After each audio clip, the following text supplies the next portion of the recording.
Good morning, Mario, and good morning, Switch fans. I'm so pumped because we're talking about secrets from Zelda Breath of the Wild 2. So what's going on, everybody? It's Zach from SwitchForce. Love y'all a lot. Hope you're having a wonderful day so far. If not, I'm here to make it better. All right, so hit that like button if you like your day getting better, and let me know what you think about the Zelda secrets in the comments down below. First, though, real quick, a new game just got announced for Switch, and it's coming from PlayStation. We're snatching exclusives left and right like we're the candy man, taken from the...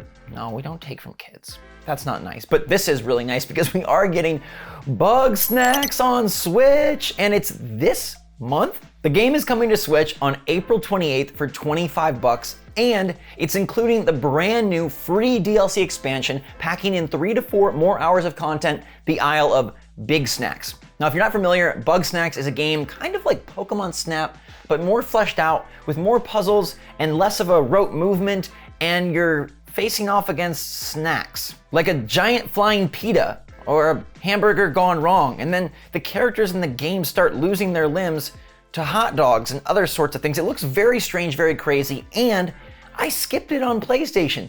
Thank goodness, because now it's coming to Switch, and that DLC, day and date, with the Switch release, which is so much fun. This is a must buy for me. All right, the port is coming in at 720p, 30 frames per second, which isn't crazy, but it still looks cool. And the studio says they are proud of their Switch effort. I'm just proud that we're getting another timed exclusive from somewhere else on the system this month. And it makes you wonder, like, Nobody Saves the World is coming, Bug Snacks is coming. These would have been perfect for Indie World. So what are they saving for Indie World if these are just getting announced via Twitter? I hear another kind of bug. It's buzzing, kind of like a bee or a wasp, but not quite. You know what I'm talking about. Let me know in the comments down below if you're pumped for Bug Snacks. The trailer looks crazy. New Pokemon Snap was fun, and this could be even better. It doesn't have Pokemon, but again, it's got flying pita bread, walking celery, and forked kiwi, plus hot dog fingers, so you know this one is gonna go down in history. Look, I know you've all played Metroidvanias, 2D platformers, games with this guy as the villain, but how many of you played a game where it breaks as you play, but it's supposed to? Where there's bugs and glitches that make the game even better, where the developer talks to you as you play, because there's a game just like that on Switch, and it's freaking sweet. Today's video is brought to you by Terrorbane, which is a super cool new game that I played through and made a full video on, but I wanted to share some more details with you because it's on sale on the eShop right now for under $15, and this one is truly unique, okay? I give it a SwitchForce seal of approval because it's doing something that doesn't fit into a genre box, and I think with the 7,000 plus games on Switch, that's really important. Make sure to click the link in the description down below. Every time you just click it and take a peek at the game, it helps support the show and the channel and the things we do here, so I super appreciate it. Thank you so much, and thanks to Bit9 Studios and Whisper Games for taking a risk and making something super cool. All right, peeps and peepads, let's talk Zelda Breath of the Wild 2, because this is big. This is really, really sneaky and really super cool. After the not super cool delay, pushing it back to 2023, we thought we'd be waiting to find out more about the game. But alas, there was actually more about the game than we knew. This comes straight from Digital Foundry, who are fantastic, in-depth, very smart people that research and look at games on a level that we just wouldn't see them, right? They're taking a fine-tooth comb, the biggest microscope, a huge magnifying glass, and saying, what's actually happening here? Now, they were talking recently about the delay and about the trailer that ran alongside Aonuma's announcement. And according to their expert eyes, they don't think this game is running on Switch. What? Breath of the Wild 2 not running on Switch? Yeah, according to their expert eyes, they say that there are elements within the trailer that would push the Switch too far, that are not possible on the current hardware. They specifically call out the volumetric clouds seen in Link's sky sections, as well as some of the anti-aliasing that is perfected as scenes switch from shot to shot. And they say like the Switch can't do that at that level of quality. So if this isn't running on the Switch, what's going on here? Now, before you panic and freak out, let me tell you that there's a couple of options here, and I think all the options work out well in your favor, all right? So option one is that they just rendered this on a PC. All right, sometimes they do that around the game industry where they want something to look extra crispy. They don't run it on the native hardware.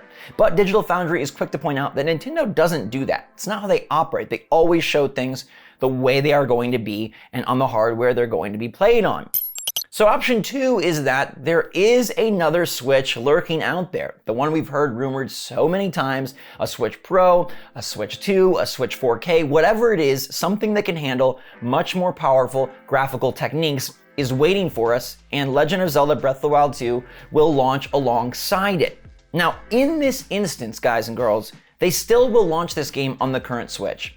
There's no way they bail on the 100 million players that have already purchased a Switch, and worst case scenario for you that already owns a Switch, it'll be like Breath of the Wild 1. You could play it on Wii U, or if you wanted the enhanced experience, you could play it on Switch. This would be a similar situation where you can play it on your Switch, but if you want them clouds to look all poofy, then you go and get the Switch EX or the Switch Plus or whatever they end up calling it. Now, I'm going to throw a third option in there, okay, which is we know Nintendo has been experimenting with AMD's FSR technology, which is the algorithmic-based way to increase performance without having to need better hardware. And so maybe this is just a souped-up version of that. I don't know for sure, but I'm just going to throw that out there as another possible example for you naysayers that don't believe in another Switch, but I really do. I think that is the most likely outcome here, that Breath of the Wild 2 is going to be positioned to launch the next Switch thing. I don't think it'll be a full generational switchover. I think it'll be more of a switched upgrade, but we'll have to wait and see exactly how Nintendo positions it. I just feel very confident that you will be able to play this game on Switch. But it's very interesting that Nintendo is showcasing gameplay with significantly improved visuals from the first game and from even what the Switch is capable of accomplishing right now.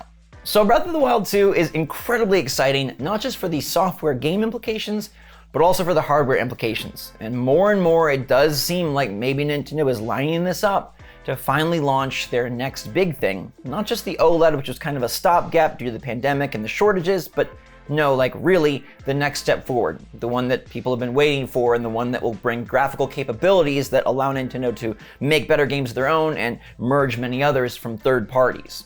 So there are secrets lurking within the small amounts of gameplay we've seen, and if Nintendo chooses to show more in their June Direct showcase, I'm sure we will uncover even more about this game and maybe about Nintendo's future plans. Let me know in the comments down below if you agree that, yeah, like this is just lining up for Nintendo to launch a new thing, or if you still hold true that there is no Switch Pro, it's not real, and maybe they just found some magic better way to suck more power out of the Switch, which is kind of physically impossible, but maybe. Either way, I'm super excited to see what their next move is. It's been dead lately for Nintendo. I mean, we're getting some nice games being added from other companies, but Nintendo is not doing a ton, so their next Indie World, their next Direct are gonna be massive moments for all of us. Although they did drop a new trailer for Fire Emblem Three Hopes today, and it has something really interesting in it, because it looks like Byleth is the villain, and you are the hero named Shaz. Very unique name, but this game is a Musou, as you know, and they are trying to add unique elements. So this was a 3.5-minute trailer that showcased all the side quests, the explorable base, and the ways that you will control and sort of manipulate your forces in a more expanded type of Musou game. It does feel very akin to how Hyrule Warriors went to Age of Calamity and added a lot of nifty features. This one going from Fire Emblem Warriors to Fire Emblem Three Hopes and is building in much more. There's also 3 distinct story paths that you can kind of select as you go. And while I don't think this is as exciting as a mainline Fire Emblem, it does look like it could be another under-the-radar good time. It's coming in June, the 24th to be specific, so that game is quickly approaching and we'll be playing it in just a couple of months. Let me know if this trailer has moved you any more towards the side of picking this one up, or if you are Musou'd out and just want your traditional turn-based Fire Emblem sometime in the future. Now, we're all about the future in today's episode because Nintendo made a big future play, and one that will affect us in like 5 years. So Nintendo decided to acquire a bunch of new land. They spent about $40 million buying up land around their big Kyoto HQ. Now the plan is to build a 12-story building next to this as a further site for R&D and development. That means more teams, more players, and more games in theory. And this will be targeted to be completed by 2027. So by that point, we'll have I don't know, Switch Pro, Switch U, whatever. I think that's multiple Switches down the line, or maybe they move on to something totally different by that point in time. But by that point in time, they'll probably be operating with 4K technology, and maybe they're looking to expand their game development to be bigger and better than ever before. Games in general are costing more, taking more time, and just being huge. So maybe Nintendo wants to hugen up their R&D, hugen up their development, hugen up their HQ, so that they can hugen up the success and smiles they bring to all of us via their favorite franchise games. So lots of nifty things going on right now. Despite the news slowdown, Nintendo's still making waves, as we love for them to do. And the poll today is all about making waves with your body, all right? I asked if you still like motion control from time to time in your Nintendo Switch games, or if you're donezo with waggle. And I'm surprised to see that 67% say, yeah, it can still be fun. Now, I picked yeah because I'm more thinking of like gyro waggle. I really like that fine-tuned aiming that we get in Splatoon, and I'm excited to take it back up in Splatoon 3. And I can't lie, ARMS was a whole lot of fun.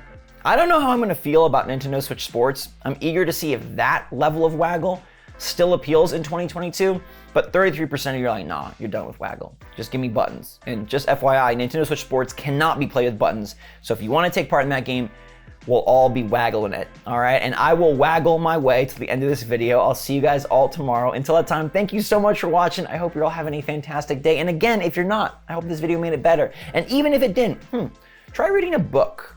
Books lately have been just a great source of fun, reward, and relaxation for me. And it's something that I think we do so much of on our phones, or we do so much of on our computers, that you forget like a book in your hands is a special experience. So maybe find something fun to read, nonfiction, fiction, whatever suits you best. And until next time, everybody, thanks again for watching. Stay safe, stay healthy, stay happy, stay positive out there. Love you a lot. SwitchForce, out.